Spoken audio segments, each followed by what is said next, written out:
Nous passons à présent à l'invité de ce jour. On va s'intéresser toujours à la pandémie du coronavirus au Togo précisément.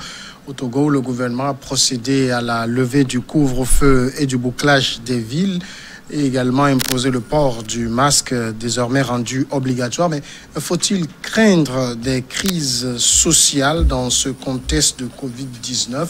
Nous allons en parler tout de suite avec notre invité Kosigan Akwete, président de l'AJD.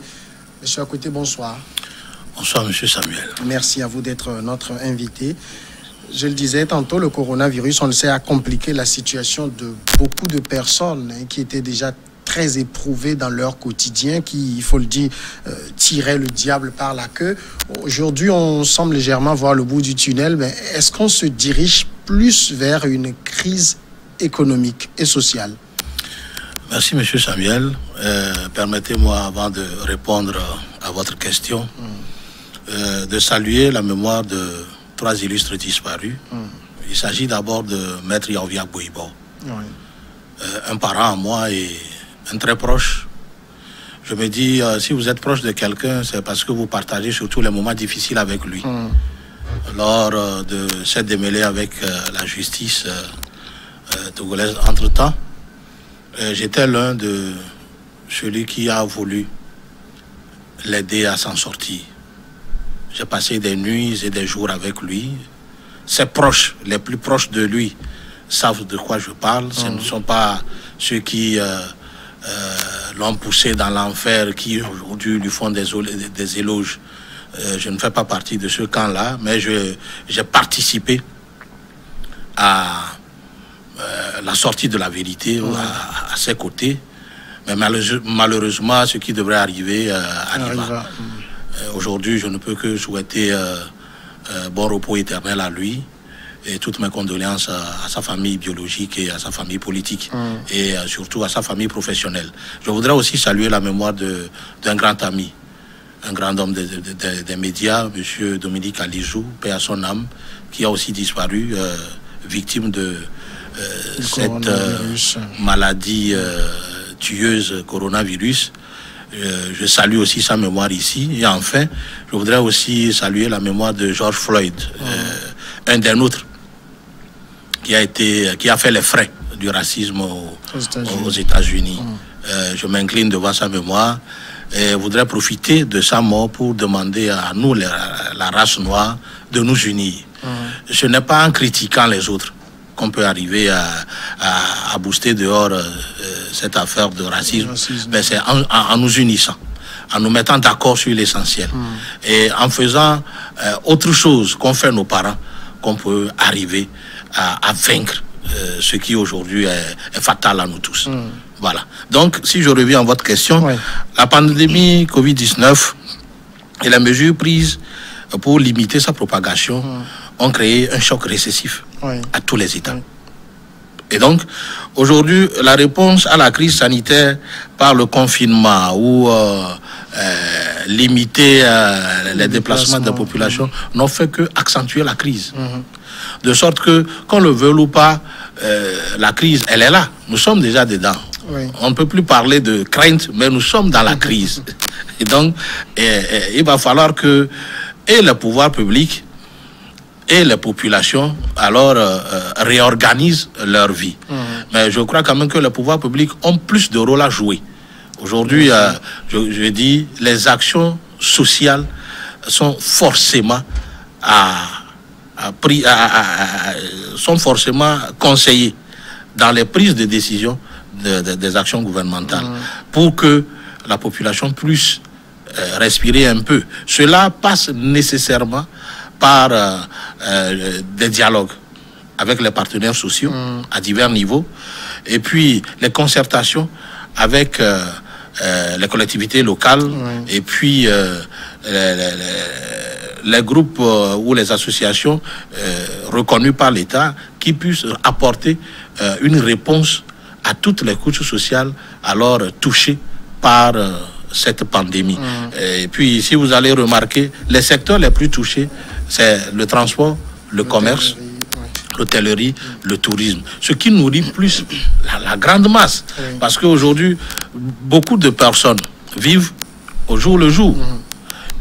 Et puis, tout le monde n'est pas salarié. Maintenant, le peu d'entreprises PME, PMI que nous avons aujourd'hui sont essoufflés. D'autres mettent déjà à la porte leurs employés. Ce qui dénote de la nécessité de l'État à intervenir pour soutenir ces entreprises-là, pour les épargner de deux choses, les faillites et le renvoi des personnels, ce qui ne fera que creuser de profonds soucis dans la crise que nous connaissons déjà. Vous le dites que nous sommes déjà vraiment dans la crise, mais c'est vrai qu'il y a par exemple dans plusieurs secteurs, les effets se ressentent, mais ces effets seront à long terme. Alors, est-ce qu'on doit commencer déjà par craindre des soulèvements sociaux ou c'est à prévoir? Je dis, si rien n'est fait et que les choses restent en l'état, qu'on le veuille ou pas, on assistera à beaucoup de choses qu'on n'a jamais vues. Vous avez vu sous d'autres cieux, bien que les gens étaient confinés, ils étaient sortis entre-temps. Bien sûr. Pour dire ils préfèrent mourir de Covid-19 que de la faim. Donc, je dis, il faudrait que les pouvoirs publics soient dans l'anticipation. Pour moi, la solution aujourd'hui reste à voir avec les fonctionnaires de l'État. À ces personnes, moi je préconise déjà qu'il y ait une augmentation de salaire. Parce que vous savez, quand vous êtes à Lomé, vous n'allez pas apprécier à juste valeur ce que c'est qu'un fonctionnaire dans un milieu. Mais quand vous allez dans les préfectures, dans les fermes et hameaux et villages, ce sont les fonctionnaires qui alors achètent les produits, la plupart des produits des agriculteurs. Oui. Or, la grande masse se nourrit à partir de ce salaire-là. Donc aujourd'hui, si le gouvernement anticipe, en augmentant le salaire des travailleurs, ce qui n'est pas facile, mais certes, il vaut mieux faire un petit dégât qu'un grand dégât. Selon moi, il faudrait apporter une solution aux fonctionnaires de l'État en les appuyant. Maintenant, il y a une révélation qui s'est faite au cours de cette pandémie, c'est la jeunesse.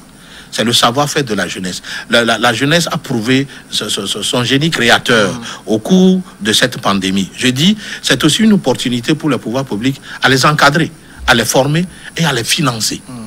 Je voudrais quand même qu'on s'attarde un peu sur votre première proposition, augmenter les salaires des fonctionnaires. Oui. En même temps, il y a le revers de la médaille. C'est que, généralement, quand on augmente les salaires des fonctionnaires au Togo, on n'a pas plus de 55 000 fonctionnaires. Quand on augmente leur salaire, ça s'accompagne d'une augmentation des prix sur le marché parce que le message passe. Les fonctionnaires gagnent plus. Alors, du coup, moi, par exemple, je ne suis pas fonctionnaire. Je ne verrai pas mon salaire augmenter, mais je vais payer plus cher parce qu'on aura augmenté le salaire d'une minorité de Togolais. Monsieur Samuel, je ne suis pas allé à la fin de mon argumentation. Si je parle d'augmentation de salaire des fonctionnaires, il en serait de même pour ceux qui travaillent dans les entreprises privées. Et là, c'est l'État. Aujourd'hui, l'État est obligé d'apporter cette contribution aux deux groupes de personnes, c'est-à-dire les fonctionnaires de l'État, les amener à un salaire plus élevé et apporter aussi un peu de liquidité aux PME et PMI pour que eux aussi puissent avoir les coudées franches pour pouvoir augmenter le traitement salarial de leurs employés. Ça, c'est la première solution. La deuxième solution, c'est agir aussi sur les centres de santé. Oui.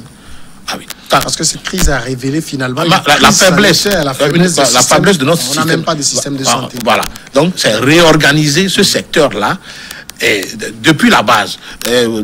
Avant les années 90, si vous vous souvenez, au moins, si on allait à l'hôpital ou au dispensaire, on avait les premiers soins gratuits. Oui. Donc, il faudrait qu'on revienne à ce stade-là.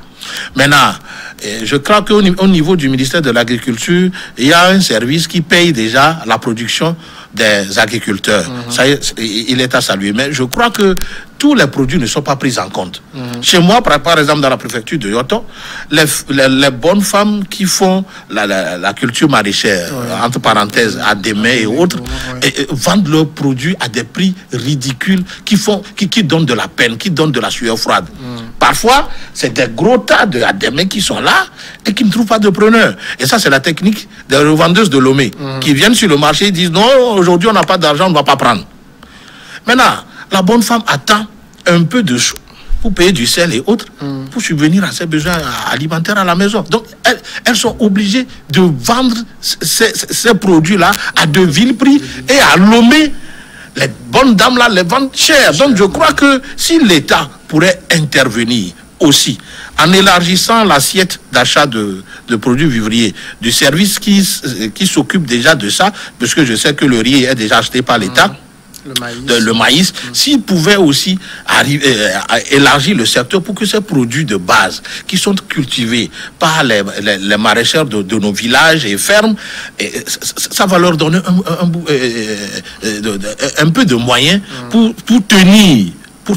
C'est très important. C'est là où je salue la fondation JAA dans le Yoto, qui en fait beaucoup pour ces populations-là, puisque elle est au four et au moulin. C'est comme Novici. Elle fait du Novici, bon, elle fait de dons numéraires, elle fait de dons en nature, numéraire, un peu de tout. Elle distribue de cache-nez un peu partout dans la préfecture. Elle soutient les personnes en crise, malades, ceux qui n'ont pas de quoi manger. Vous savez, il est facile de trouver quelque chose à manger à Lomé. Mais à l'intérieur... Oui, mais c'est le contraire qu'on dit souvent, hein, parce que non, à Lomé, vous êtes obligé d'acheter. À Lomé, eux, ils produisent de quoi. Monsieur Samuel, à Lomé, vous êtes obligé d'acheter, c'est vrai. Donc, si vous n'avez pas l'argent, c'est que vous êtes... Mais à Lomé, trouver quelque chose à faire et pour manger, vous savez, la vie est un peu plus facile à Lomé que dans nos villages. Dans nos villages, parfois, la personne a le maïs, mais il n'a pas de quoi moudre le maïs. Oui. Donc, je dis, c'est un grand travail qu'incombe toutes les élites de nos préfectures et de nos villages et fermes, pour que à chaque niveau on puisse apporter un soutien à la jeunesse et aux paysans et aux paysannes pour qu'ils puissent tenir le coup.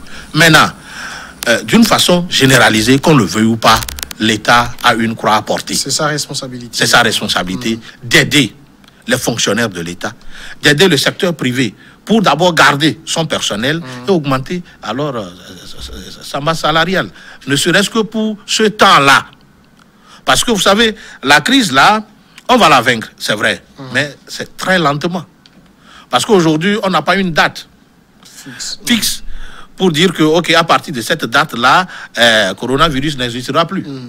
Donc, il faut que l'État assume alors cette responsabilité-là.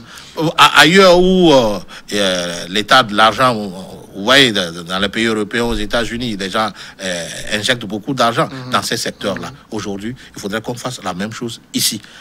Puisque pour le moment, le tourisme, on peut pas attendre, on ne peut rien attendre du tourisme. Justement, vous avez dit que dans les pays, dans les grands pays, on a vu, il pleut des euros, des dollars, parce qu'il faut soutenir les entreprises à se relever pour relancer la production. Mais chez nous, jusqu'à présent, on n'attend pas encore l'État annoncer un plan Marshall vis-à-vis des entreprises, des PME, des PMI qui portent justement l'économie nationale. Vous savez, on ne peut pas nous comparer à ces grands pays, ça c'est vrai, nous avons des moyens limités, mais je crois quand même que si l'État ne s'est pas encore prononcé sur ce sujet-là, il est en laboratoire. C'est pas le plus urgent pour le moment. Oui, parce que il va pas aussi, l'État ne va pas aussi venir à annoncer des mesures dont il ne dispose pas les moyens. Donc je crois quand même que l'État est en train de réfléchir à ce qu'il faut apporter aux différents secteurs, à différents niveaux, pour que cette crise puisse être amorcée et qu'une sortie glorieuse pour tout le monde soit trouvée. Alors, on a vu qu'avec la crise, il y a le programme Novici qui avait été lancé. Ça concernait le Grand Lomé et également la préfecture de Tchaoudjo, également touchée par plusieurs cas de coronavirus. Ce n'était pas un programme étendu sur le plan national, mais l'ampleur de la crise, elle est nationale finalement. Est-ce qu'il faut étendre ce programme parce que les gens craignent qu'avec la levée du couvre-feu, on lève également le pied sur nos vies. Est-ce qu'il faut finalement étendre ce programme au niveau national? J'ai déjà commencé par répondre à cette question-là. D'abord, en invitant toutes nos autorités à divers niveaux de faire du social. On en a besoin. Ça, c'est un. Novici, je crois qu'il doit y avoir une deuxième phase de Novici pour permettre aux couches sociales défavorisées de souffler un tout petit peu, ne serait-ce que sur 3 mois. Parce que vous savez, c'est vrai, il n'y a plus de problème pour les déplacements et autres, mais la crise demeure. Oui. Le pouvoir d'achat n'existe plus. Avant, c'était là, mais on disait que c'est maigre. Maintenant, ça n'existe plus. Maintenant, pour permettre un peu aux gens de souffler, il faudrait qu'on pense à un deuxième novice pour permettre aux foyers déshérités de tenir le coup. Ça fait un. Il faut aussi penser aux chômeurs, à les identifier. C'est important. Vous savez, dans les autres, si on pense aux chômeurs, il faudrait aussi penser aux chômeurs ici, les artisans. Il faut penser à eux. Les artisans, il faut penser à eux, puisque les ateliers ne fonctionnent plus. Or, il y a certains parmi les artisans qui payent l'impôt. Oui. Maintenant, aujourd'hui, ils n'ont plus de quoi faire. Donc, il faudrait aussi penser à eux. Il faut aussi penser aux étudiants. Qu'on le veuille ou pas, ils sont des citoyens de cette nation. Il faut aussi penser maintenant à travailler avec la jeunesse, à les mobiliser, à les former et à leur apporter de quoi travailler. Un peu de fonds de base pour les lancer. Maintenant, quant à ce qui concerne la création des entreprises, le gouvernement a fait un grand bond. C'est salutaire. En moins de 3 heures de temps, vous avez déjà créé une entreprise. Maintenant, il faudrait encadrer ces jeunes créateurs d'entreprises et leur trouver un fonds de démarrage. Ce ne serait pas mauvais pour notre économie, puisque leur succès sera aussi le succès de ce pays. Parce que s'ils réussissent, ils vont payer les impôts. Et quand ils paient les impôts, ils contribuent comme ça à la construction du pays. Mais l'autre difficulté aussi pour l'État, et on le sait que cette crise a faussé toutes les prévisions qu'on avait faites en matière budgétaire. Aujourd'hui, il ne faut pas se cacher la face. L'État, les moyens sont, j'allais dire, les caisses sont exsangues. C'est difficile d'avoir les fonds pour injecter dans tout ce que nous sommes en train de dire là. Aujourd'hui, j'ai une confiance terrible sur le gouvernement du président Faure Gnassingbé. C'est une équipe solide qui est capable de beaucoup de merveilles. Faisons leur confiance, donnons-leur les idées et aidons-les. Je crois quand même ils ont déjà pris la mesure de la situation. Ils sauront nous sortir les solutions idoines. Ça, tenons-nous tranquilles. Je crois quand même que beaucoup de choses se font, mais qui ne se disent pas publiquement. Mais je crois quand même que avec un peu de sacrifice, ils arriveront à combler nos attentes. Mais parce que s'ils échouent, c'est nous tous qui échouons. Oui, on ne leur souhaite pas d'échouer, mais bon, pour le moment, c'est eux qui sont devant, c'est eux qui doivent nous apporter les solutions dont on a besoin pour la situation. S'ils ont pu... On ne leur voit faire aucune annonce, et c'est ça que moi je déplore aussi. Non, pour le moment, vous savez, au démarrage de cette pandémie, c'est ainsi que nous les avons critiqués, comme quoi, bon, ils n'ont pas publié les mesures qu'ils ont prises et tout, mais avec le temps, la gestion de cette pandémie au Togo, je crois quand même que c'est vrai, ce n'est pas exemple de tout, de tout reproche, mais à la limite, c'est bon. Donc je crois quand même aussi que le déconfinement, si je peux l'appeler ainsi, ils trouveront aussi les solutions idoines, parce que ça, il va dans l'intérêt général. Oui, mais quand vous dites ils trouveront, c'est beaucoup optimiste, mais en même temps, nous, on veut avoir du concret. On entend sous d'autres cieux des chefs d'État qui font des annonces, qui disent qu'on va mettre tel fonds à disposition de ceci, on va relancer tel secteur de telle manière. Ils font des annonces très concrètes. Et c'est ce qu'on voudrait entendre nos autorités monsieur Saoui, monsieur Niaoui, de la crise sociale. Voilà ce que nous avons prévu faire. Monsieur, vous savez, je crois que c'est lundi dernier que les barrages ont été levés, le couvre-feu est levé à partir de mardi. Donc, attendons les prochains conseils de ministres. Je sais qu'ils vont aussi réagir par rapport je ne sais même plus s'il y a conseil des ministres, parce que moi, je n'ai pas eu de communiqué de conseil des ministres. Ils vont prendre... Vous savez, aujourd'hui, aucun État ne peut dormir sur l'après. Non, oui, l'après-coronavirus commence par l'après-déconfinement. Oui. Vous comprenez? L'après-déconfinement commence l'après-Covid. Donc, je crois qu'ils sont forcés. C'est obligatoire qu'ils trouvent des solutions pour tous les secteurs vitaux de la vie sociale et économique du pays. C'est obligatoire, ça on le sait. Moi je ne doute pas. Ils vont le prendre. C'est des gens assez instruits qui réfléchissent. Je le sais. Ben oui. Mais moi je parle d'annonce. Il faut qu'on nous dise aujourd'hui. Avant d'annoncer. Parce que vous avez en Occident par exemple, beaucoup de pays ont déjà ouvert leurs frontières. Les gens ont recommencé par voyager, donc les hôtels ont commencé un peu par souffler. Mais c'est au même moment que nos hôtels ici annoncent des licenciements, annoncent des départs, annoncent des fermetures, des chômages techniques et tout. C'est au même moment que plusieurs secteurs des entreprises annoncent des fermetures. Et quand on n'entend rien de la part de l'autorité, ça craint finalement. Comment on relance le tourisme? Comment on relance les activités? Je crois quand même que l'appareil étatique, peut-être au moment où nous parlons, travaille sur ces points-là. Parce que de la vie... Non, vous savez, si je dis travail sur ces points, c'est parce qu'il faut aussi avoir les moyens avant de faire les annonces.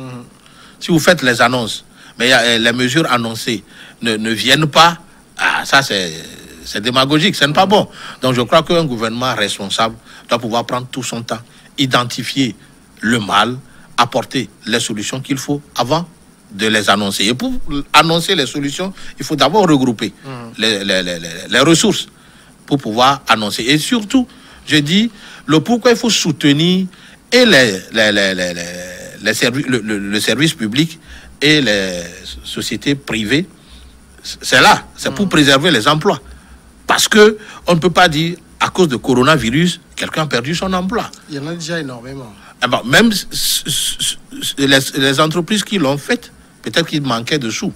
Donc, il faudrait que le gouvernement puisse leur apporter de quoi souffler un tout petit peu pour reprendre toute cette main-d'œuvre qui est à la maison aujourd'hui pour revenir travailler. Alors, tout le monde a vu qu'on a connu une crise sanitaire. Dieu merci, la catastrophe annoncée n'est pas arrivée pour le continent africain. Mais finalement, on a comme l'impression qu'on ne va pas échapper aux conséquences économiques dramatiques. Pour vous, aujourd'hui, quels sont les secteurs qui doivent devenir prioritaires pour nos gouvernants à l'heure où nous parlons? Alors nous parlons, je crois que le gouvernement doit s'atteler sur 4 ou 5 secteurs. D'abord le transport. Le transport, le commerce. Vous savez, l'informel domine aujourd'hui le formel. Bien sûr.